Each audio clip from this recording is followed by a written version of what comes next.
Hello, I'm Don Mitchell. Welcome back to 2000% Living, a book that helps you to be 20 times more fruitful in your life and to be filled with 20 times more joy. Today we'll be continuing by looking at Lesson 8, which is entitled Multiply Your Access to Valuable 2000% Solutions. If you just listened to Lesson 7, you know that a 2000% solution is any way to accomplish 20 times more with the same or fewer resources. It's, in other words, a big increase in productivity. So if you put more resources in, then you get bigger results. If you put fewer resources in, you get smaller results. But in total, the productivity goes up by 20 times the time, money, and effort that are associated. So here we're going to talk about a way to do even more than what can be accomplished here. And the key to this is to teach someone else how to identify and eliminate stalls and to design and implement 2000% solutions that are attuned to the Holy Spirit. Let me begin by quoting from the NAS version of the Bible, in this case the book of John, chapter 13, verse 14. If then the Lord and the teacher washed your feet, you also ought to wash one another's feet. Most people who learn how to create a 2000% solution never teach anyone else how to do so. That's a terrible mistake because these problem solvers miss out on tapping into the benefits of having many more 2000% solutions than they can develop on their own. Let me quantify why it's so valuable to teach others. Imagine that you can produce a new 2000% solution with about 100 hours of work, and it takes another 100 hours of your time to implement each solution. That's probably more than it will take, but I want to be conservative.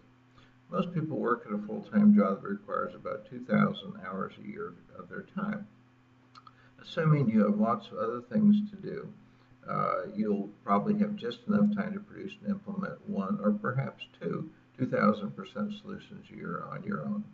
Keep doing that for 10 years and you can put in place 10 to 20 2000% solutions. Sounds impressive, doesn't it?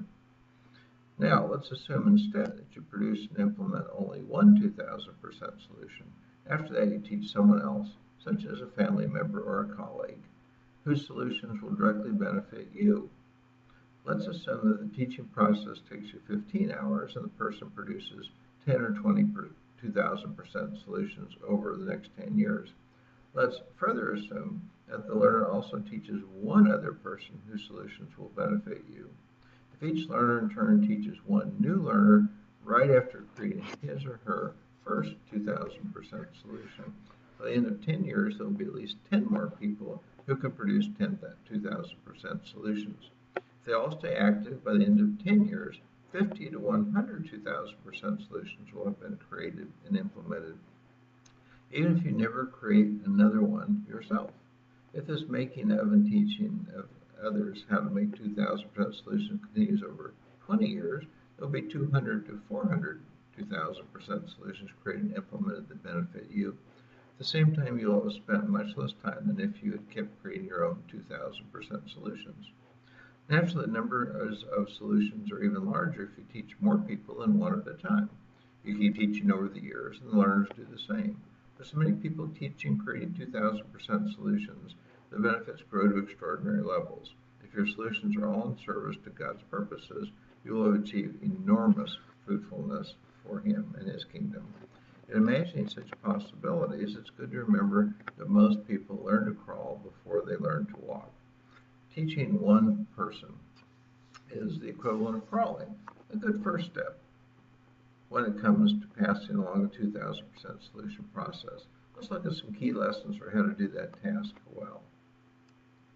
First, find a talented, eager person with a pressing need who wants to learn. Let me quote now from Proverbs chapter 9, verse 9 in the New Living Translation. Instruct the wise, and they will be even wiser. Teach the righteous, and they will learn even more. You are blessed by God that you can be teaching 2000% solution processes at a time when there are relatively few people who are qualified to provide this information. You haven't succeeded in creating a 2000% solution. As a result, you can be very selective about whom you choose to teach. you choose well, the benefits for God and for both you and the learner will be much larger. Let me suggest some learner selection criteria that are based on my experiences with teaching people to use the process. First, people who are well connected to and listen closely to the Holy Spirit are going to make faster progress because they will receive good guidance from that all-knowing source. If these people also like to pray, they're likely to receive even more supernatural guidance. The purpose is one that they feel God strongly favors. They'll be even more motivated to do the necessary work. People with lots of existing skill, analytical, and problem-solving methods are more likely to make the best use of the process. Many of my most successful clients and students had engineering, medical, or systems development training and experience. The analytical and problem-solving tools from those disciplines increase their ability to use the 2000% solution process by enabling them to see more and better opportunities to develop more practical solutions. Third, people who truly want to learn the process so they can continually use it in the future will pay more attention and gain more from what you share with them. Eagerness to learn this process is probably the rarest of the valuable qualities to find among potential learners. My experience has been that most people would rather be stuck with their problems for the rest of their lives than invest the time and effort to learn how to create 2000% solutions. Be sure to test for whether apparent enthusiasm is more than lip service. Before you commit to teaching a person, assign something simple to start. Give a short deadline and see what happens. Fourth, people who have a pressing need to make a breakthrough quickly are going to be more highly motivated to master and apply the 2000% solution process. Check for such a need. If no such needs press on their emotions, be skeptical of their potential commitment and check it out carefully. Fifth, people who like to connect with other people, to ask questions, to find information, to gain expertise, to recruit help, to discuss ideas can draw on many more resources to make progress. By seeking to involve other people, these problem solvers are also less likely to become stalled during some part of the process. Next, people who consider it an honor or a privilege to study with you will do much better work than those who see this as just another learning opportunity. As a result, you may find that people who already hold you in high regard will make better candidates. Tell prospective learners about what you accomplished with the 2000% solution process, because that success may encourage such respect.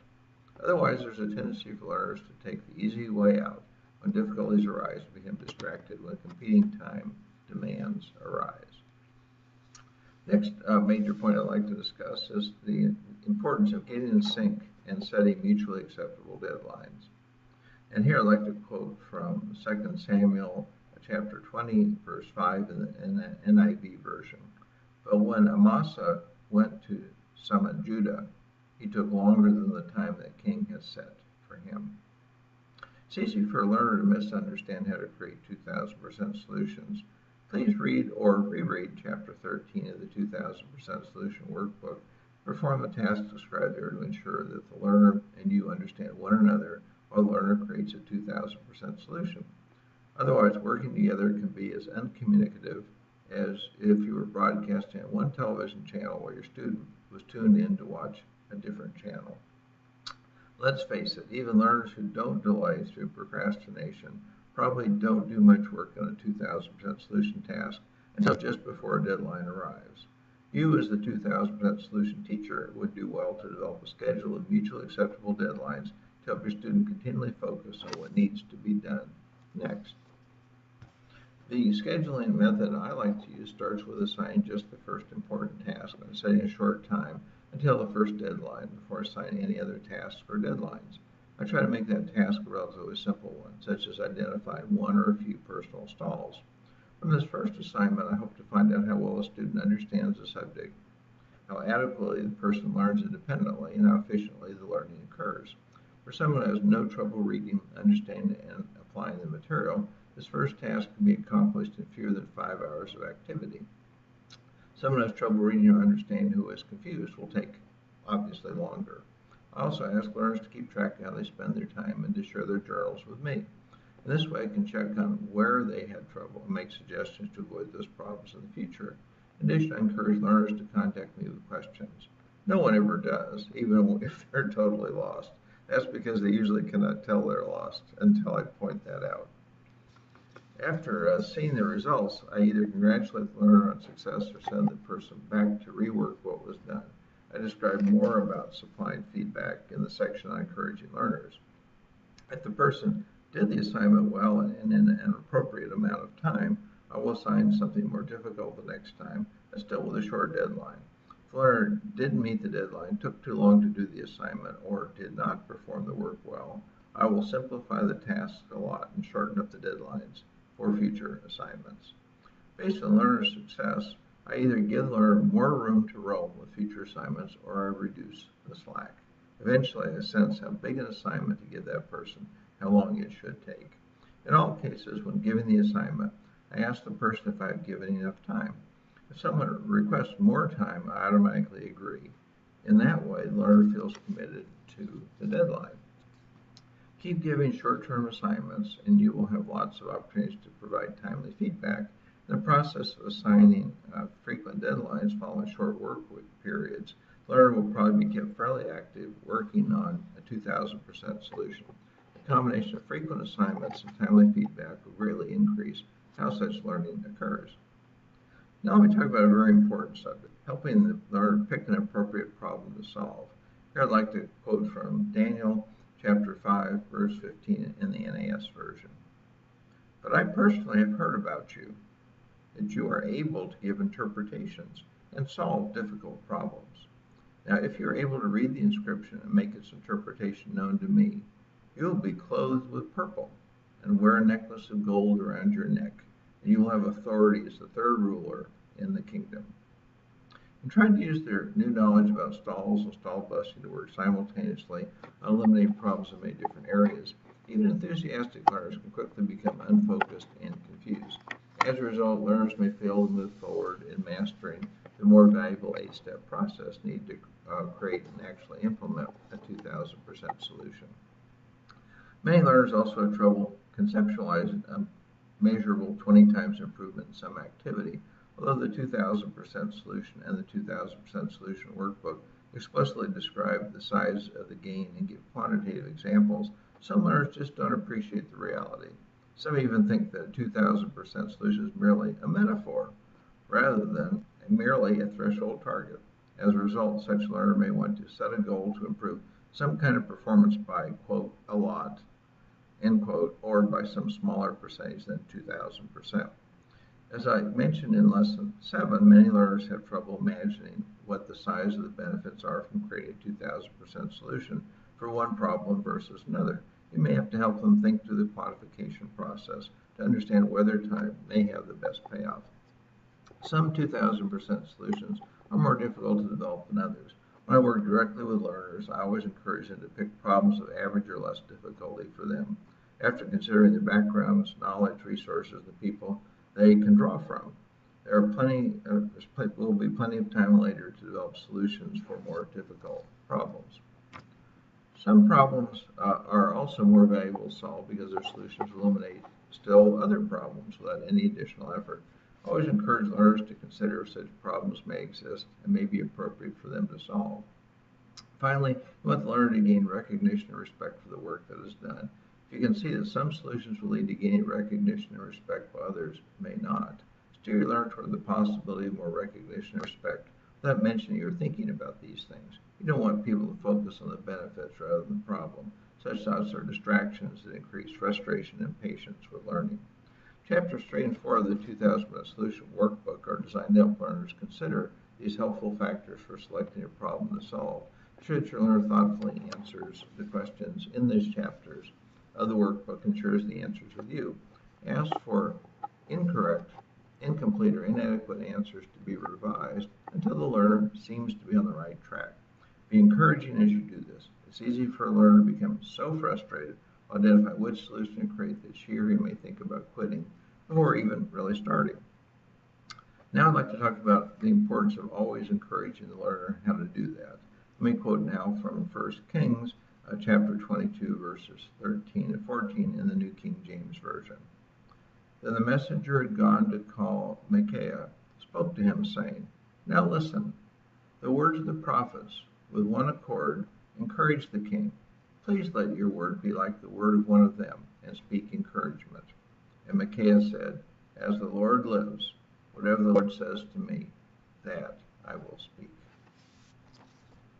I've read an awful lot of bad advice about how to help people improve. Some of that bad advice is to say 2 positive things for every negative one.